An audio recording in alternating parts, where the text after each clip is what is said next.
Hi.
Alright.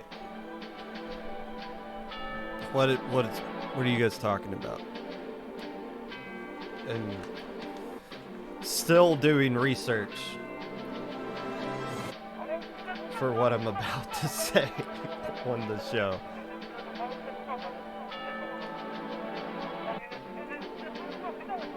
So sorry if I'm missing anything. I'm gonna make sure what I'm about to say is as accurate as it can be with some of this stuff.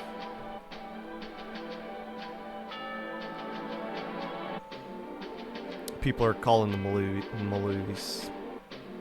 Doing homework right before class starts? That's how I got through high school and most of college, I guess.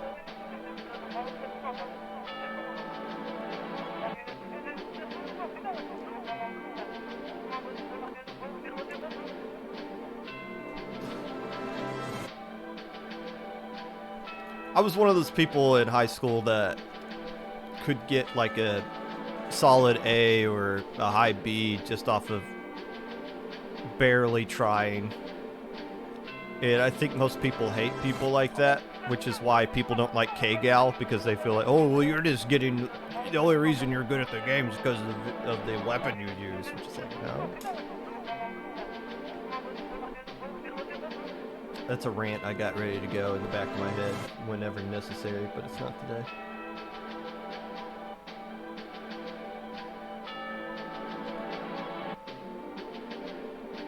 This land, bro.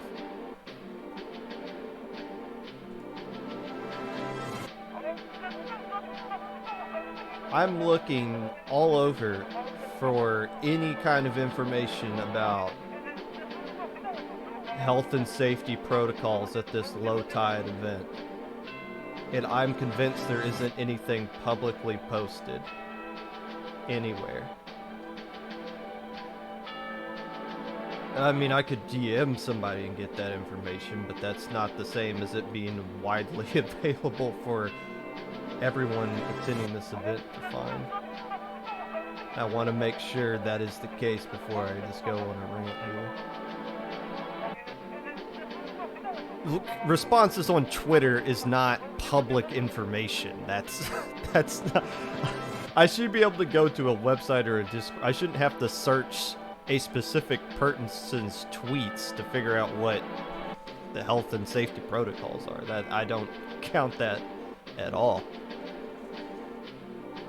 Watching the podcast while playing poker? What, Texas Hold'em?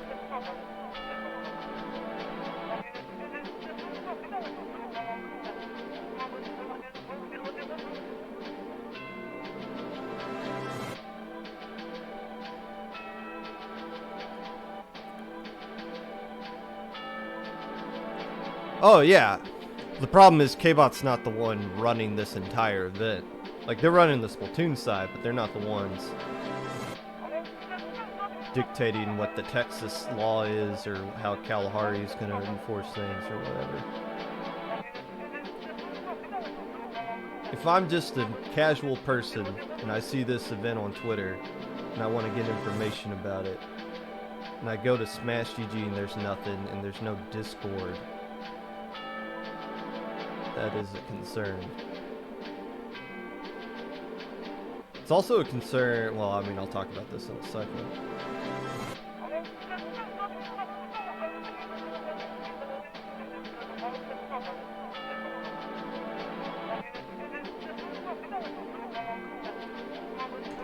Weapon of choice? My fist. I could beat any of you in chat in just a straight 1v1 fist fight. None of you scare me. Anything other than that would just be overkill.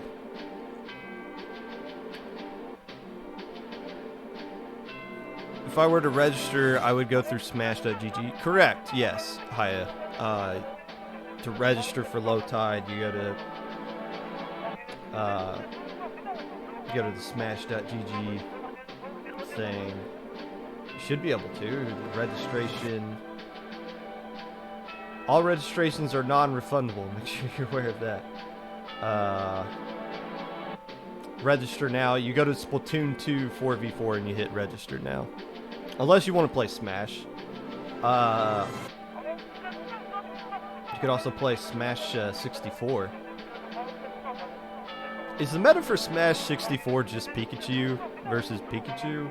Or is like Fox good in that?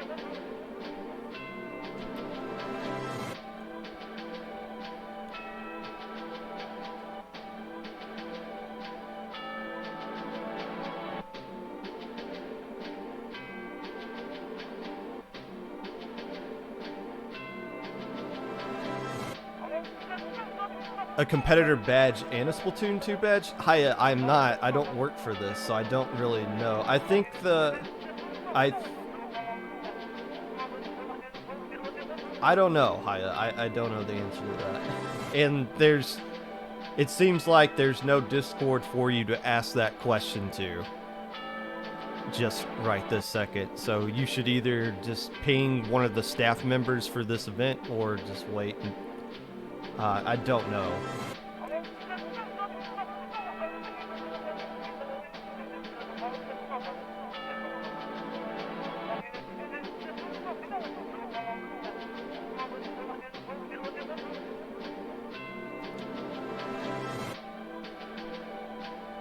It's like I don't get this like 1 week special competitor badge is from January 1st to January the 7th. I don't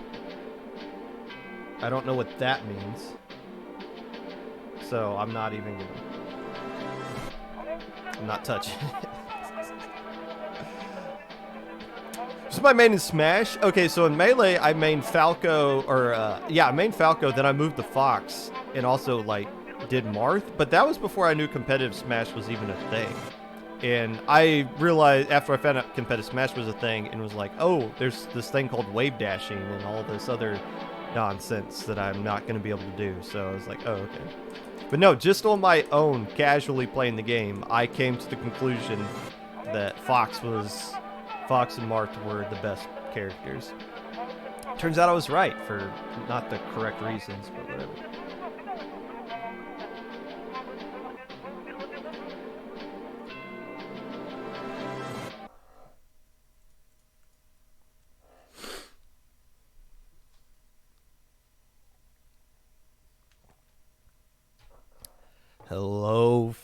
friends, and welcome back to the Popcast. Whenever you're listening to this, whether it be live or a VOD, Twitch or YouTube, or Spotify, while you're dodging the 17th missile being launched your way in the current match, posting your inner circle of Twitter friends, which I have no idea how to do, and don't tell me I don't want to do that. Getting uncomfortably excited about watching players play all C-Jet on port tower control, whatever it is that you're doing right now. I appreciate you taking the time out of your day to listen to this, unless I don't. Welcome to the new year, 2022. You survived. You have survived the pandemic for this long. Give yourself a little pat on the back for still being alive. That's a good thing. Every day is a holiday. Every meal is a feast. And I'm currently not eating anything, but I'm counting today as a holiday. So how about that? So did Antonio Brown, apparently. Yesterday counted as a half day for him. So live life with that mentality, I guess. The news of some upcoming tournaments. So there's a lot of upcoming tournaments that may be of interest to you idiots in chat there. SAC is going to be on January the 15th, Saturday, the first tournament of the new season number 4. Make sure you register for that. More teams are going to register for the first tournament than the second tournament. That is a fact. That is what we see every time SAC happens. Everybody signs up for the first tournament, and then they realize, oh, wait, this isn't low ink, and then they don't come back. But still, sign up for the first one to at least get a feel for what mid-level is like. I think my team's going to sign up for it. We haven't really talked about it. We haven't talked since Ludi's done. We haven't really done much talking. I've just been chilling playing Halo. The troops will be back at it. On December the 16th, the next day, Sunday, there's 2 events. First off, LSL number 17 for Div 7 and below, I believe is the cutoff for that. If you're don't know if you're eligible, put in an exemption request. It's not my tournament, so go bother them all you want. IDYLL, Idle. I don't know if that's an acronym or an actual thing. Beta's in chat. Maybe Beta can describe it. That is a January the 16th Sunday tournament as well. This one has a prize pool currently that I saw of 250 smackaroonies. That is American dollars for those of you that aren't fortunate enough to live in America. This is a... I don't know, gimmick tournament. Is it fair to call it that? There's a specific rule set for this one. Kents of 52 gals banned. 10 of missiles are banned. You can't use any special more than once in your current team composition. And you must have at least 3 unique weapon classes. Brushes and blasters count as their own weapon class. So a blaster's not a shooter, and a brushes and a roller. Burst fires count as shooters. So foil and H3 count the same thing as a Splash-O-Matic and a K-Shot. Okay, interesting. Calling it a gimmick is fair, so that works. And idle is its own word. Great. Am I pronouncing it correctly? Idle? I hope Jub isn't watching this. They always make fun of me for mispronouncing things. It's not my fault. I can't read. Low Ink is December 22nd through the 23rd. The official date for January Low Ink has already been posted. I believe 12 teams have already signed up for this one. So we're going to have a lot of... I'm hoping that we get bounce back and we get the Gamma bracket back, and we can just set up the new year right now that Ludi is over. And it seems like a lot of teams are starting to come back. Battle of the Blushes is not on the 23rd because they don't want to conflict with Low Ink. It is now on the 30th. To be fair, I think this tournament could run the same time as Low Ink on a Sunday. I feel like it's 2 different target audiences. The Battle of the Brushes has a prize pool, which is going to draw out some swarm of FT Win Starburst pickup that's going to take that prize from everyone and beat up on all the low-level teams and casuals. So I feel like these 2 tournaments could run at the same time, but I don't blame them for saying, you know what, there's nothing on the 30th. We're going to have no competition as far as Twitch viewers are concerned. We can just move to there. So Battle with the Blushes is going to be on the 30th. I am not going to play in that, but I am going to commentate it, as are a couple of people that are in this chat right now. I'll be commentating that. The biggest event that is going on that you guys might not even realize is actually going on, that might be a sort of mini major or a minor, or whatever you want to call it. There is a rather large event going on this upcoming weekend that needs some attention here. There is a Reddit tournament on January the 8th, which is Saturday. Correct. That is a casual only tournament. And January the 9th is a competitive only tournament with a prize pool. From what I've seen, the last I saw, it was $510 for the competitive bracket. From Reddit. So we talked about this, right? How we need to reach out to the casual scene. This casual scene's reaching out to us. IPL is helping to some extent. We're not like running this event, but I think they've reached out to us for like, hey, some advice on some things. And I'm commentating this as well. I am commentating for the competitive bracket on Sunday. So yeah, if you want to play in the Reddit tournament, I don't have anywhere readily available to send you to. I guess to go to Reddit, r/Splatoon. They do have a Twitter now, so maybe go find that. But still, if you are looking for something to do this upcoming weekend, casuals on Sunday, competitive on the 9th. Now, look, I don't know how they determine what is and isn't a casual player, but if you are in this chat right now, don't sign up for the casual bracket, all right? You guys know better. So don't be that guy. Let them. We need the casual bracket to be good because we want those people to get interested in competitive and maybe sign up for low ink. Sign up for the competitive one. That's what you need to be in. You guys know better. I feel like I'm preaching to the choir. You guys behave, but there are also others who don't. That's a lot of stuff going on in the coming weeks. One major tournament next weekend, 3 tournaments the weekend after that, and that doesn't include like any Squid Junction or the paddling pool or SOS or 4v4 Sunday or Grandma got ran over by the reindeer, whatever tournaments you guys, Will and Mist, that's a new tournament, right? Like all these other tournaments, these are just the ones I think low level would be interested in. So not bad for a scene that's dying. Today, a LAN tournament got announced.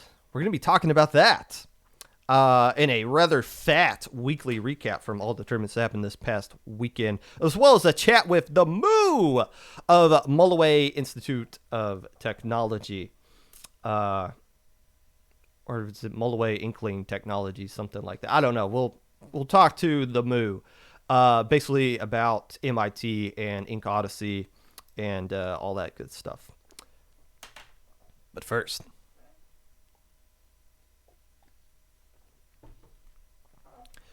a question was brought up on Twitter. A lot of people were talking about this. Is the current meta killing competitive Splatoon? No, it's not. Tourneys have been crazy active the past 2 weeks while school is out, and teams will play in any tournament if there's a major prize pool in it. No, I don't think the meta is driving anybody away. Next topic.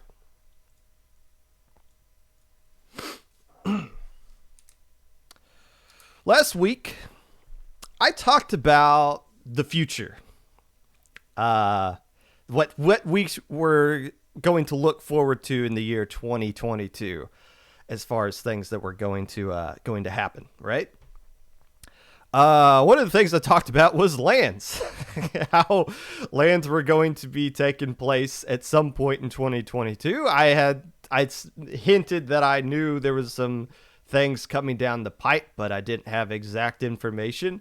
I didn't think anything was going to be announced literally the first day of January, but here we are. We are January 1st. Lowtide City in Austin, Texas is going to take place on April 29th through May the 1st. this event has already happened before, but it did not include Splatoon 2, but this time around, it does. Whoa! This came out of seemingly nowhere, and interesting timing for this to kind of take place. And if you remember, the question I said on the last episode of the Popcast, it's not would we get lands in 2022. The question was, should we have lands in 2022? Has that question been answered? I don't know. There's something I want to clarify real quick, though.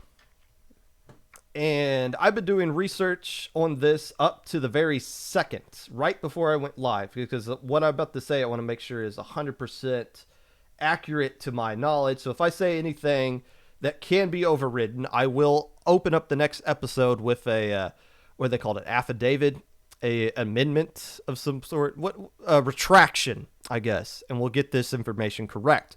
But this is as far as the information that I have on 12:11 p.m. Eastern Time, January the 3rd, 2022. This is how I believe everything is, at least presented public-wise. I do want to clarify my tweet, because I tweeted out on January the 1st that I am supporting the TOs for this event. And I am. I'm happy about the TOs that they have for the Splatoon side of this event. K-Bot, Rizza, Siren, Kraken Mare, and Raze. 2 of which are head TOs at IPL. So there we go. It's good to see. For those of you who are like, what does IPL get in the land? The answer is none of us really know what we're doing, and we don't think it's particularly a good idea to have an IPL land anytime soon. So having a couple of our guys get in there and get some experience is a good thing for IPLs going forward. We can kind of figure out what's going on with these things. But I definitely support these TOs. I'm excited about that group of 5 that they got, and I felt like it was important to kind of come out and say that I support them when I've been so critical of the TOs that hosted the last land pretty publicly, calling some of them out by name. No, to be fair, I wasn't the only one. Several other people did too. And so I just wanted to point out, I thought these TOs are great. I am supporting the TOs for this event. I am not, however, at this date and time, supporting the event as a whole. I have a lot of questions about this event. The elephant in the room, or I guess it can't really be an elephant in the room if we're all talking about it every single day. There is still a pandemic going on that is the worst today. We are breaking records today that were set back before we even had vaccines. Things are pretty horrible right now in this country as far as the COVID virus is concerned. Worst it's ever been. And that demands a lot of questions. Questions that I think aren't really applicable to when Riptide was the thing, because there's been people come out and say, oh, this is going to be the same things that we had, or the same standards in place that we had during Riptide. That's not good enough, because when Riptide was a thing, the Delta variant was just coming out, right? Like we were just figuring out about the Delta variant. That was a whole variant ago. This virus has absorbed a different android between now and then, and who knows where it'll be in April. So I don't think what was in place at Riptide is applicable to what is going forward here. First off, one of the rules was, and this came out very late in Riptide, you had to have some sort of proof of vaccination, but because they'd made that decision so late, it was, you could only have you could get away with just having one shot, or you could have proof that you haven't had the virus, like you had a negative test or maybe 2 negative tests, something like that, which I don't really care. If you are unvaccinated and you have a negative test, that doesn't mean you didn't get it at the airport or at the venue before you cross the security thing. So a negative test is really nothing, honestly. It's flat out nothing, but it gives you that sense of security. What I would love to see is that masks are going to be fully enforced. Now, this is my concern with this being in Texas. Now, the last Lowtide event, as I will show you. I will show you as much public information as I can that I have personally found about this. The last Lowtide event did require masks. I don't know how. I don't know if there's any, because there is that Texas executive order that basically says you can't enforce masks. So maybe there is some sort of, maybe that's not the actual case, or maybe it's just like, maybe like the cities can override like a state in enforcement or something like that. I don't know. I'm not a lawmaker. I'm not a health official. I'm not going to try to explain any of that. My point is, Texas is the most aggressively against masks and vaccine state on this planet for whatever reason. So that's kind of a concern there. Another concern, are they going to require people to be fully vaccinated? Again, I don't know if they will, or if they can require that kind of thing in the state or the city that they're in. Those are some questions I would like to know. The problem is, with those two things being very important, you would assume that when registration goes live, that information would be readily available for people to know what they are signing up for specifically. And I don't know. I haven't found anything. And I know. Look, I could DM any one of these TOs. On the Splatoon side, at least, because we know them and we know they're upfront with things. They're not trying to hide anything. The problem is, that's not where information should be coming from. There should be a public Discord with FAQs and a help desk for you to ask questions to clarify the meaning of certain things, or it should be directly on the registration page what the COVID health and safety plans are. And I haven't been able to find any of that, and that is a concern. Look at the tweets. I'll show you guys everything that I can. First off, here is the yes, okay, so here's the tweet, and let me make sure I got this right. Yes, okay, so here is the current tweet that is out. Hey, new year, new us. Lowtide announcement, basically. And people asking a lot of questions here. Hey, how can I give you money? Here, quick response. Here's how you can give us money. Hey, I'm trying to give you guys money. Oh, don't worry. We'll find out a way to get that money from you. It says I can't give you guys money. Don't worry. We'll figure out how you can give us money. All these questions quickly responded to and answered by whoever's running the entire Twitter for this. That's awesome to see. What's this question here? What are the rules? What will the rules be for COVID and vaccine? Couldn't find it on the Smash GG page. That's got no response. No, nothing. 13 hours ago, that was what? 11 p.m. Eastern time, so maybe it's something. This person wasn't awake, except they were responding to things 13 hours ago when it dealt with how they can get money out of people. But regardless, it's this is a fair question to ask. Hey, I can't find anything regarding your COVID and vaccine policy, and I would like to know that because once I register, you guys said I can't get a refund, and I'm not totally convinced you guys are going to have the guts to cancel this event if things stay the way they are now or get worse, to give me a refund. And you're asking me to book a flight and all this stuff. Can you tell me what your health and safety protocols are? It's not there. There's no Discord. Correct me if I'm wrong, but I can't find any Discord with a help desk or FAQ that answers some of these questions. You look at the registration website in the smash.gg, nothing here, which is really, really weird. And let me just check. Maybe it's hidden under Smash 2v2 or something like that. No, it's really weird that it's not here either, because if you look at the event from 2021, this is the event that happened last year. It's smack right here, right underneath the schedule. Before you even look at the events that you can sign up for, it says right here. Like, okay, why is it here, but it's not? Why is it hidden? There is a Discord server, but I don't have any info, or it doesn't have any info, or it's Smash only. Okay, well, I'm assuming there is a Discord server, and I'm assuming there is information about this somewhere, but it doesn't for whatever reason, it's not public. And again, these mandates, I'm not totally convinced are good. And again, this is a different era. This is back during the Delta era. The things are much worse here. The proof of vaccination with at least one dose in vaccine or a negative test taken 72 hours before the event, this means absolutely nothing. And we want people to be fully vaccinated. I don't know if they can enforce that yet. And that's the questions I want to have. And the fact that it's not presented to us, what the answers to that are. Like, why is that not up front from the beginning? Because again, if you register for this, you can't get a refund.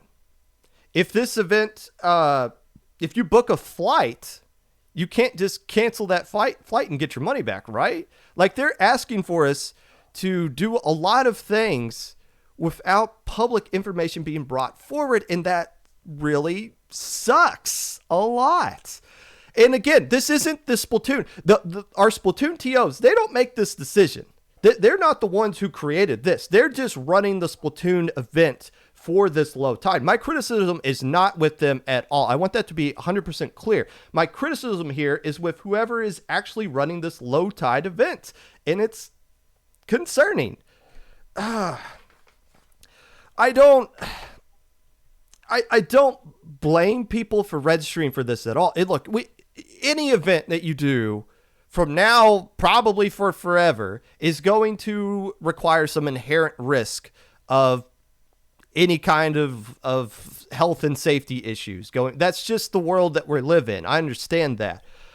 But there has to be an inherent understanding that the people running the event are going to do everything they can to try to protect everyone from the best that they possibly can.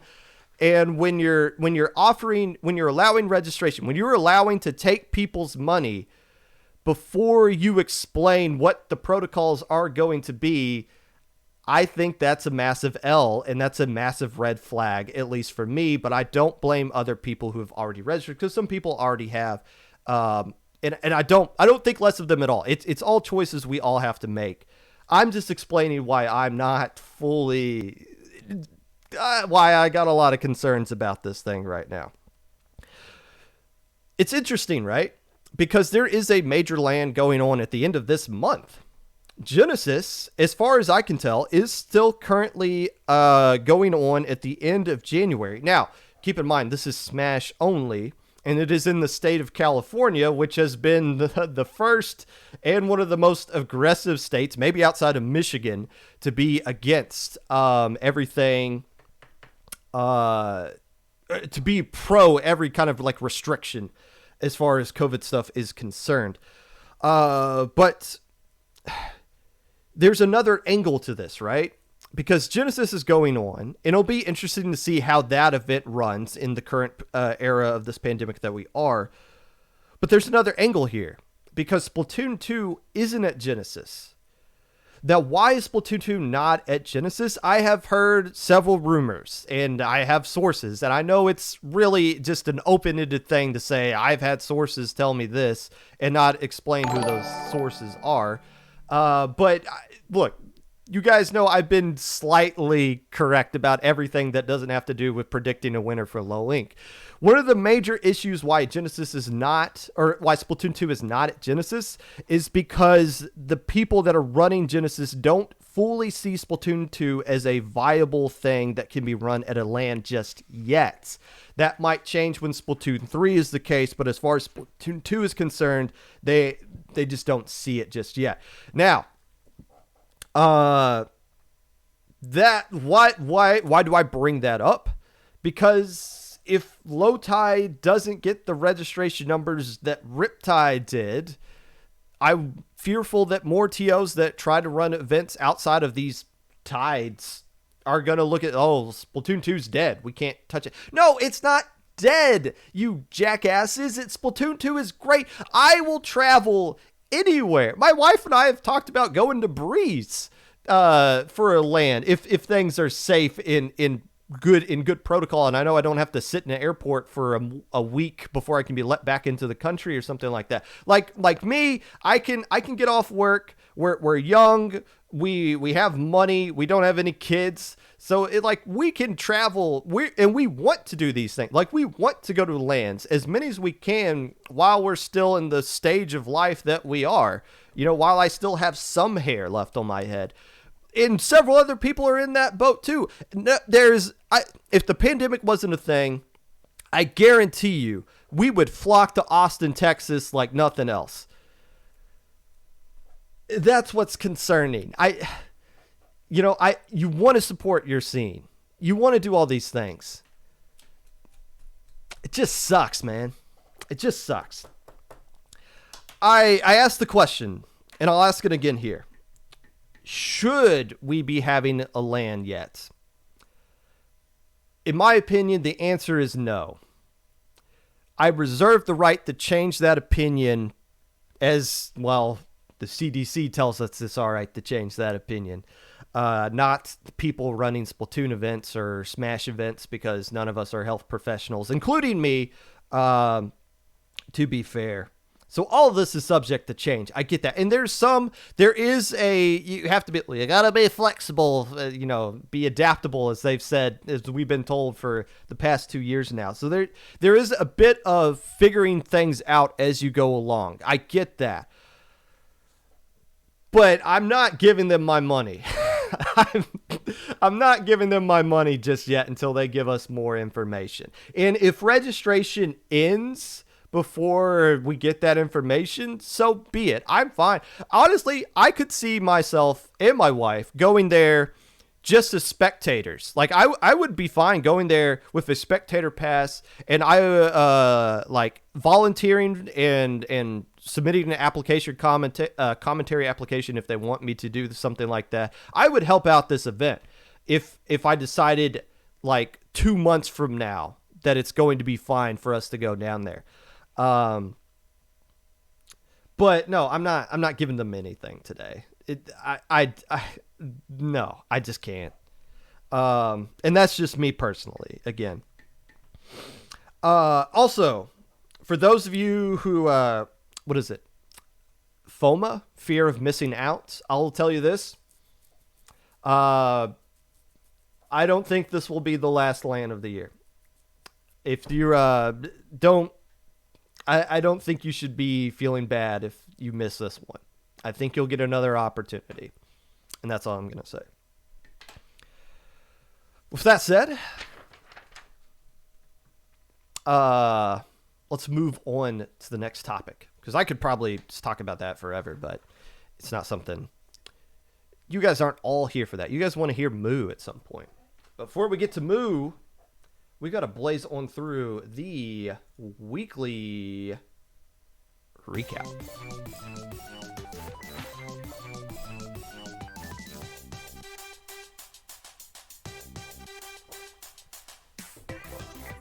What do you call a Sunday tournament that runs on a Saturday? You call it 4v4 Sundays, I'm assuming. First place in this tournament went to Jackpot.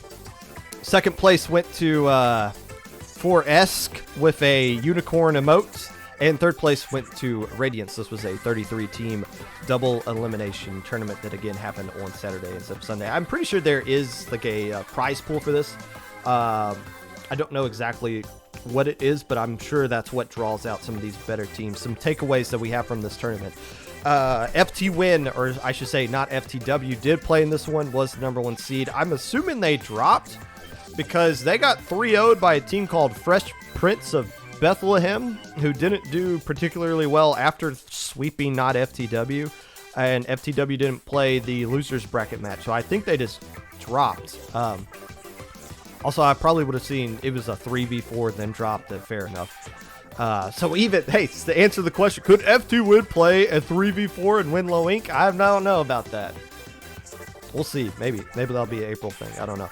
Another takeaway from this. I love that Jackpot and Radiance are playing and still are a thing. We need more high-level teams that can threaten the Starbursts and the FT Wins of the world. Jackpot beating FT Win in a Super Jump tournament. And they got upset in a Squidboard tournament themselves. So it's good to see more parity at the top, which is why I'm excited that Jackpot and Radiance are a thing, and whoever this Unicorn team that finishes in second place, hats off to them as well. Squid Junction number 15 took place later on that Saturday. First place going to, there's no way I can pronounce this team name, Harridge. Let's call them that.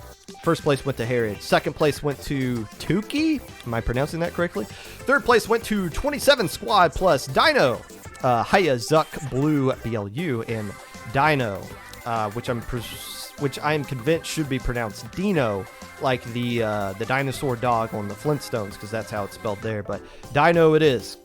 34 teams signed up for this one. I'm assuming some didn't check in, because if you have more than 32 teams, you need to add an extra round onto your double elimination bracket. But like Christmas week, we have another EU tournament time zone with a NA tournament time zone on the same day, and both of them maxing out, getting more than 32 teams. Hey, people are willing to play tournaments if they don't have school. Maybe we should just cancel school. Tukey grinded their way. This was a hard-fought second-place finish for Tukey. They faced an elimination game in rounds 1, 2, and 3, with the deep-fried Octolings taking them to a Game 5 in that round 2. So Tukey survived this tournament, and they actually won winner's bracket before getting bracket reset and eliminated by Harridge. But hats off to the pickup team. Basically, that's the old school Xylo, isn't it? Hayazuk, Dino, and Blue. Believe it. So, Party Wheel. Wheel in the sky keeps on turning. Invitational of Div 6 to 4 teams with a lot of really bizarre gimmicks. First place went to Inkling Technology at Purdue. Second place went to the Wiggly Phantoms. And third place going to Bacon Lettuce Tomato. Bad Luck Tomato, I guess is what they're called. Fourth place goes to Kappa as well. This one was streamed and run by Shmeeb. And it was a very cool, interesting tournament. Some of the gimmicks, just so you can have a mindset, was it was basically every game you rolled a dice or you spun a wheel and you had to go with whatever kind of thing landed there. One of them was you had to have like trade players and do like the sabotage thing, which I am convinced there's been I think Rowdy did one of these tournaments with that same kind of format. I'm convinced if you're on the enemy team, the best thing you can do is just stand in front of whoever the longest range player is and just block their shots and just follow them the entire 5 minutes. Just annoy the snot out of that one person and just block them the entire time. I bet that's the meta of that kind of strategy. But there's also all sea jets on Port Mackerel, tower control. Everyone has to use the same sub-weapon. Everyone has to use the same weapon class. Everyone has to do Splatfest Turf 4. Interesting concept. But ITAP, I better not see, at the next Ludi, I better not see you put that you won this tournament in your Ludi application. It does not count. It's just a tournament for fun. You can't get Div 3 off of that. Speaking of Ludi, the Ludi matches of note from Makeup Weeks. First off, give me Div 2, Dreamscape getting a 5-4 win over Summit. I did not predict that one. I played against both teams. Obviously, this is my Div group. I did not see Dreamscape winning this one. I don't think Dreamscape, they've played in 2 seasons now. I don't think they've lost a single match ever in their team's history in Ludi. 5-4 against Summit. That would be an interesting rematch if they play again in the playoffs. Dreamscape winning their group off of that one. Summit still making playoffs. Div 5, Kingmaker beating Aquatic Vanguard 5-4. I think some Aquatic Vanguard members were sick. Div 4, Black Magic taking first place in their group over a 5-4 Yoru, who finished in 4th place, but a very close match there nonetheless. The Cincinnati Bengals won the NFC North, beating the Kansas City Chiefs 34-31. Jamar Chase setting a record receiving yards for a rookie in a single game, 266 yards off 11 catches, 3 touchdowns as well. The Rams score late to beat the Ravens 20-19 with a 1-game lead over the Arizona Cardinals in the NFC West. I believe both teams have clinched the playoffs anyway, so it doesn't really matter that much other than just seeding. That was your weekly recap. Sponsored by water. It's important. I think you need to drink water within every 3 days to stay alive. So make sure you consume water. The official sponsor of today's episode of the weekly recap.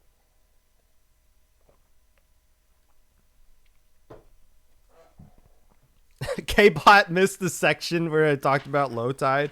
You might want to go back and check that because I said a lot of things. You might want to double check some of the things I said there.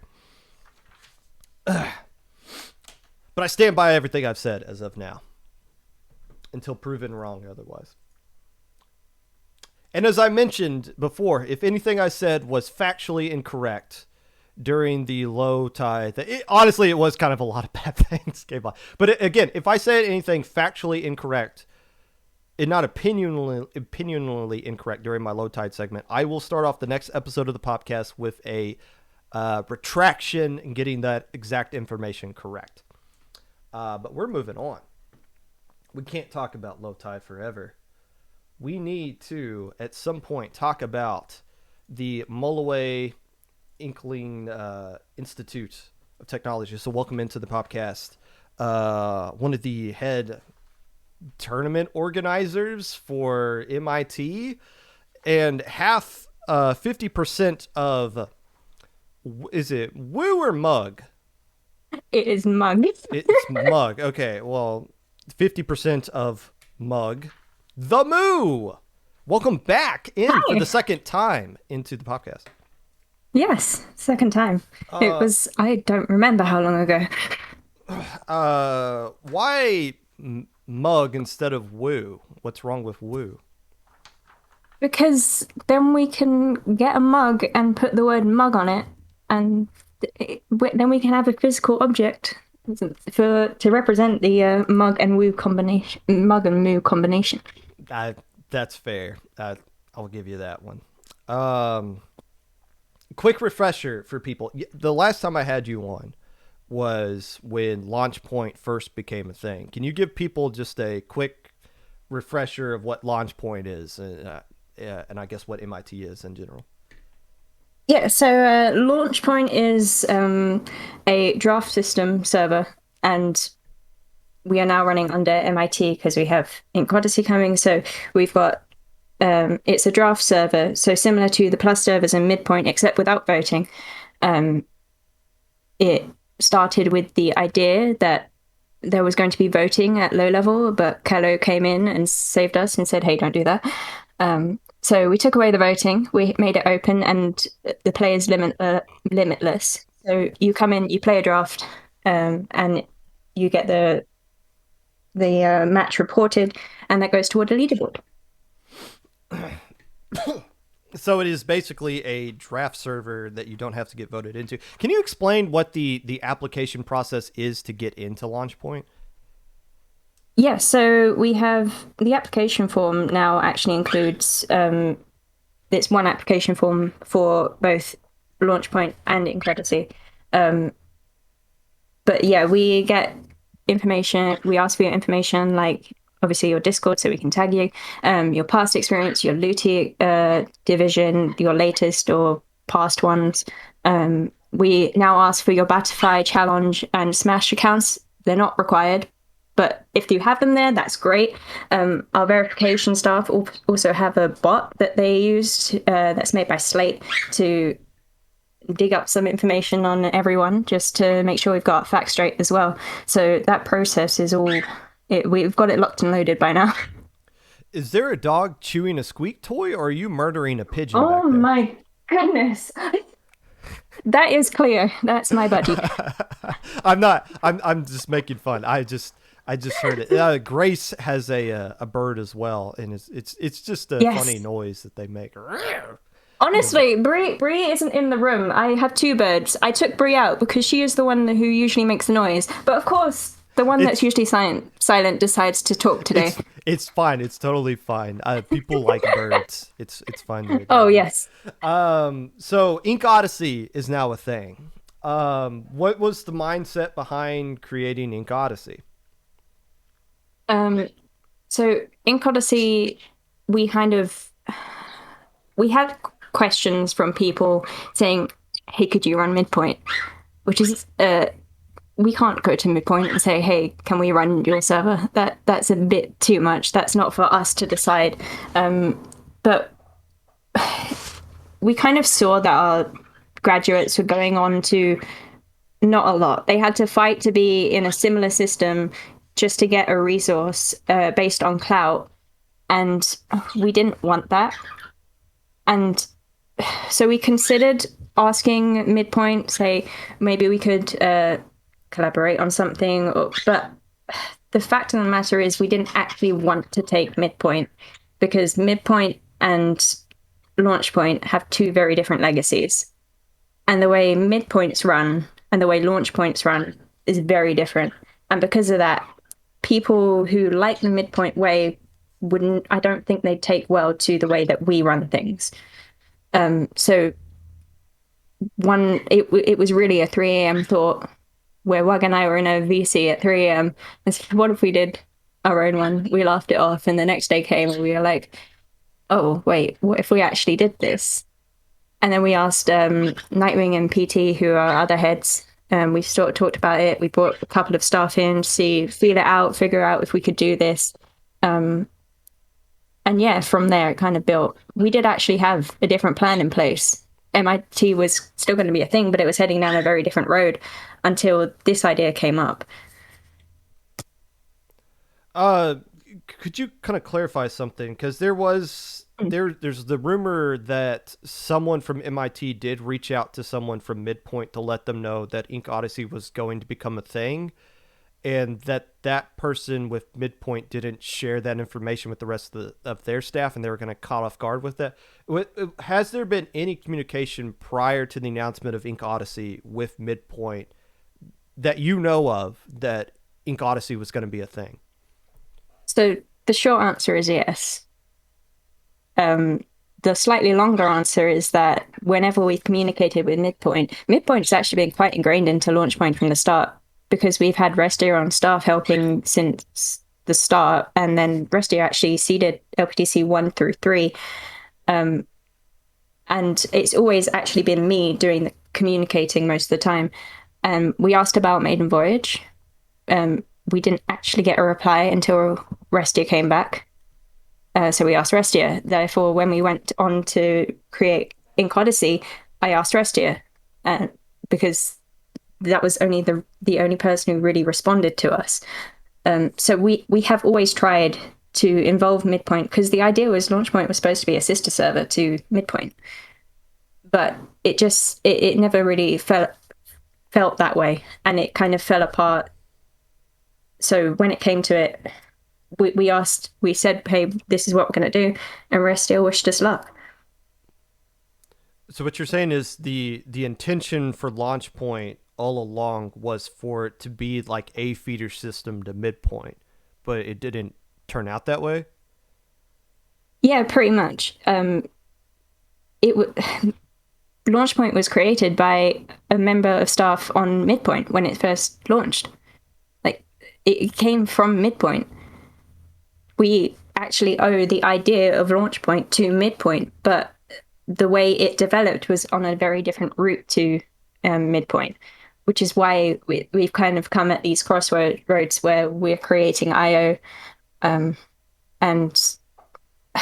kind of stepping on their toes, because I don't actually believe this is a full-out war like a lot of people are painting it, because we're providing an open resource. Therefore, if you want to get into Midpoint, you can still do that. It's still an accolade to get into Midpoint to be voted in. It's just that IO will provide that visibility for people who want to get in there. They can say, hey, this is how well I've been doing in Odyssey. I think I'm good enough for Midpoint. Can you kind of clarify something where it's this new rule where before, if you were in midpoint, that you got kicked out of Launchpoint, which kind of makes sense. That rule doesn't exist anymore going forward. Yeah, so with the IO, now we've taken out the graduation option. If you're coming out of Launchpoint, you can't graduate by getting into midpoint anymore. And we decided that based on a couple of things. First off, Ink Odyssey is supposed to be a Div 3 to 4. That's the general area with, obviously, you've got low ink winners in there as well, because that's how you graduate from Launchpoint. You can win low ink, top 3 in low ink, and other routes. But midpoint's range is Div 1 to 6. And that's huge. And it doesn't line up with Ink Odyssey. So we have graduates who are Div 6, who in theory should still be in Launchpoint. So that's why we've decided you can't graduate through midpoint anymore, because it's not indicative of mid-level anymore. And because of that, the graduates are going to have to put in entry forms again to say, hey, I want to get into Ink Odyssey, and we have to, our verification staff are going to have to look at their stuff again and say, I think you should be in Ink Odyssey, or I think you should be in Launchpoint. So some people are going to get ungraduated because getting into midpoint isn't mid-level anymore. What is, I guess, like, as Ink Odyssey has kind of been announced, what has been like the number one question that you've gotten about Ink Odyssey? Ooh, I'm not 100% sure, actually. There's been quite a few questions, but none that's really stood out saying, hey, this one's been a problem. Usually, if something's addressed and we see in help desk that someone's asked a question, we'll go into the FAQ and to the announcement and amend it to make sure that anyone else reading it from there should be able to get that information, or they can see it in help desk. So we've had questions from people who've been in the Plus server saying, hey, can I join that? We already knew that was a requirement. You can't be in the Plus servers if you want to join Ink Odyssey. So that was an easy no. We've had people worried about being kicked out of Launchpoint, because they didn't have all X. But the idea is either you have all X and at least 2100 now, or you have competitive experience. So we had to clarify that. But there's not been one that's really stood out. Okay, so I've been in that answers the question for me, because I was in a VC with Brush, who somehow found the way to get back down into S plus, and was complaining about how I'm Div 4, but I can't get into Launchpoint. So competitive experience, Brush was just pulling our leg. They could have always. Oh, yeah. Okay, cool. I just wanted to clarify that publicly then. Okay, so the problem was, and correct me if I'm wrong, when you graduate from Launchpoint, you just got kicked out of the door, and it wasn't like you immediately got into midpoint and you just have a bunch of people kind of floating around. And that's what led to the idea of, oh, we need to have Ink Odyssey so those people aren't just floating around trying to get voted into something. Is that correct to say? Yeah, that's right. I mean, you look at high level, mid level, and low level, and they're all different beasts. They all have their own requirements and things that they need. What low level needs is different to mid level. What mid level needs is different to high level, which is why I don't think voting necessarily works in mid level, because you're not at the top saying this person's better than this person. You're in mid level. This is the ideal of Ink Odyssey is practice over clout and everything. You get clout by practicing, by showing and proving that you are good enough. And by playing drafts, you can do that. So I don't think that mid-level necessarily needs to vote on who's better than who. They need to practice if they want to get higher. And I don't think mid-level practice enough sometimes, because you barely see them in tournaments. Granted, they don't have many tournaments, but when there aren't many mid-level teams, then it's hard to build a mid-level tournament. And then that adds on to the fact that we've had players in Launchpoint make teams with each other. I know Sirius has 2 players who met in Launchpoint. There's a good couple of players. We've had Thunder, who's currently in Div X, came through Launchpoint. And there are so many teams that have met in Launchpoint and created teams and gone on to more. And I think IO can help with mid-level teams. Yeah, there's a lot of success. I'm always kind of surprised when I look back at a past low ink. Like Thunder played on that Deco X team that was finishing like third place in a low ink, and yeah, it's interesting to see where like launch point / low ink players have grown after they got kind of like kicked out or banned or for whatever reason. I guess the point I'm kind of building up to here is Ink Odyssey comes in, and obviously I'm assuming there's going to be a lot of things you got to figure out once it actually goes live. But eventually, you will kick people out of Ink Odyssey for being too good, right? Yes. So unfortunately, there is an end of a line there. I mean, if high level want us to do something, we are open to it. Well, but that is where we end at the moment. If the problem with Launchpoint is you kick people out and they can't really go anywhere, wouldn't that same problem exist when you kick someone out of Ink Odyssey and now they're trying to get into +3? Is it eventually going to become a thing where you're like, oh, let's try to take on the +3 server? You can't actually graduate IO in any other way than getting into a plus server. Oh, okay. That is the only way you can graduate Ink Odyssey. And there's two reasons for that. One is because people get stuck, like we saw before. They're going to be floating around in no man's land with no resource to try and get better and prove themselves. But the second is also there's not many mid-level tournaments, so we can't say easily, hey, if you get top 3 in this tournament, we'd have to look at like upsets and all of that, and that's a lot harder for verification to do. But the main reason is because, well, we don't want people floating around. So unless Looty divs come out, unless people get into the plus server, they're not actually being graduated from Ink Odyssey. Okay, so that kind of answers my question then. So it's not the only way to get out of Ink Odyssey is to get into the plus server. So you can't leave until it's like you can't graduate college until you actually get a job first. I guess that kind of makes sense. Kinda. Let's see what else. Midpoint's doing a thing on 9/1, not September the 1st, but the same day, January the 9th, that Ink Odyssey is dropping. Any idea Yes. what that is? No. I have ideas of what it could be, but I have no idea. We haven't been told anything. So you can confirm they are not merging with you guys to work on They're this not, together. no. Okay. That was my first thought. It was like, oh, it's the same day as Ink Odyssey. There's some, but it was like, oh, wait a minute, no, it's clearly something else, which is fine. You would think that if they're announcing on the same day as us. We've got a good couple of other announcements coming out on the 9th as well. We've got LPDC 8, the date's coming. And there might be, depending on how cracked our bot staff are, and I believe they can do it, we may have something else on the 9th for both Launchpoint and Ink Odyssey.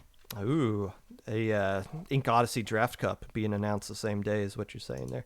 Interesting. Oh, actually, no. I want to clarify that actually Yes. we aren't doing a IO Draft Cup before anyone asks. Have you gotten a lot of early? Are you guys accepting applications right now for Ink Odyssey? Yes, we opened them as soon as we announced. Primarily as well to give our verification staff. They've never done mid-level before. This is their first time like properly looking into mid-level. So we wanted to give them a month to be able to get used to doing mid-level tournaments, not tournaments, mid-level verification. And they're slowly working through all of them. Everyone who is putting in an entry form before the 9th will be, hopefully, if our verification staff get the time, because there's something like 80 of them, 80 forms plus, I think. Hopefully, we're hoping that everyone who has put in a form before the 9th will be told whether they're in Ink Odyssey or not before it opens. What was I going to say? Oh, since I guess you said you had 80 applications already for Ink Odyssey. Yeah, something like that. It might be more now. So when Ink I think we Odyssey, had like 30 uh, off the bat. oh, okay, so it's a significant number of people have applied for this. Um, has the I guess since Ink Odyssey got announced, has the feedback been generally positive? Like most people have been excited for something like this. Yeah, obviously we've got our graduates who have come through us, so they're going back to people they know and trust to run something like this. So that's we've seen that it's been a quick decision. A lot of the names coming in, those first 30 forms, were names we recognized as graduates, people who are still active in our survey. You know, Midpoint, MIT, sorry, is not just draft systems, it's very much a community as well, because there are people still talking. We've got graduates talking in general all the time. Uh, what is the biggest frustration when you run a draft cup tournament? Like how many No. on average how many players would you say drop the day up, like once they find out what their team is? Um, so a lot of the time we get about 30 drops around then, depending on how many people have signed up as well. We usually sit around 100 players signing up, not all of them getting in, some of them dropping beforehand or them being duplicates. But yeah, it's usually around 30. And my lord, I don't know how. Wug is the only person who deals with subs in a LPDC. Everything in her head, because if anyone else touches it, it's like I don't know what's happening. So it Wug is a marvel when it comes to those drops. I don't know how she does it. Could you go ahead and shout out yourself and all the other staff members that you got working for you at MIT? Yeah, so our lovely heads, we've got Wug, PTW, who is our bot staff head, and Nightwing, who is the head of the dreaded match reports. And oh, there are so many staff members. I love them all. They're all amazing. And I would trust them to run an LPDC without us, basically. There's so many that I can't list off everyone, but yeah, I love them so much. Can you, before I let you go, Mulloway? What is that? It's a fish. That's it. It's a fish. Um, Who came? Who's the mastermind behind the name MIT? Mulloway. It's Mulloway Institute of Turfing. Perfect. That's what it is. Who came? Yes, Who's responsible for that? that was me. Was you? We were Okay. brainstorming names at like 2 a.m. The next day I woke up, I looked at all the names and I went, we wanted to go with like a school vibe, because, you know, the idea of MIT is you're learning, you're practicing. On our logo, we've actually got play and learn on the two flanking sides. And so I was just like, what if we named it after a proper school? And then MIT came to mind, Mulloway Institute of Turfing. Well, there you go. It makes a lot more sense than calling it Harvard or Yale. I guess that works out. Yeah. Moo, thank you for coming on and clarifying a lot of this stuff. And Wug says that they love you. So congratulations on that. You guys don't have an actual mug yet, is what I'm hearing. Not yet. We will. One day I'm determined to have a mug. Any rumors that you know of Breeze taking place anytime soon? Oof, no rumors, unfortunately. I will be. If it comes up, I'm going. It's as simple as that. Simple as that. Hey, can't blame you there. Moo, thank you for coming on and answering a lot of questions. I think it was good for a lot of people to hear some of the things you had to say. Aye. And that was the Moo of MIT coming on. One thing I do want to point out, MIT reached out to me to want to come on and kind of clarify some things. This wasn't me like reaching out to them and trying to be like, hey, you come on and tell your side of the story. But I told them straight up, I was like, hey, if I have you on, I'm going to ask you a lot of stuff about Midpoint. And I'm glad they answered a lot of those questions. But I do want to point out, I didn't reach out to them. They reached out to me. And I point that out because I'm not reaching out to midpoint. Like, I'm not trying to have midpoint on the next week as like, let's get your thoughts and then this person's thoughts on the things. No, MIT wanted to speak, so I gave them the opportunity to do so. If midpoint wanted to do the same, if midpoint reached out to me and said, we would like to be on the next episode of the Popcast, I would be like, okay, cool. We'll set it up and we'll make it work. I'd send them a list of questions ahead of time, so there wouldn't be any like surprises, any like gotcha questions or anything like that. It'd be inherently clear what the conversation would be. But neither organization needs me. Like, both organizations speak for themselves. But I think what I bring is just an extra depth of questions and clarification on certain things. Which I would like Lowtide to do. But I guess that's just kind of the value that I try to bring here. But I just wanted to point that out for clarification's sake. Mid-level has a lack of teams. Yes, that's been well documented. But what Midpoint and Ink Odyssey is kind of showing here is just because there's a lack of teams doesn't mean there's a lack of players. There's still in +3. Mid-level is still very strong, even if it's mostly just campfire and pickups at this point, in Destiny troops, and I guess the teams that we'll see in SAC. That being said, I'm excited about the next episode of the podcast. I'm not going to spoil anything, but I got a very special guest coming on. I'm super excited about this person, so make sure you check out next week. But if you'd like to be a part of the podcast in any way, you want to tell me whatever it is about yourself, if you want to tell me GG's, you were the K Pro, or any of that nonsense, feel free to reach out to me. My socials below. Discord, Popgun, #5882, YouTube at 25Popgun, Twitter at Mr_Popgun, Twitch at Popgun25, Anchor.fm/Popgun, TikTok, Mr_Popgun. So much nonsense. Ahmed is streaming. Let's go hit up Ahmed. Enjoy the rest of your year. And we'll see you next week. 2, 3, 4, 5. Be commentating the Reddit tournament on Sunday. I'll see you guys then. If not, sooner or later. Who knows? Get vaccinated. Wear your mask. Please.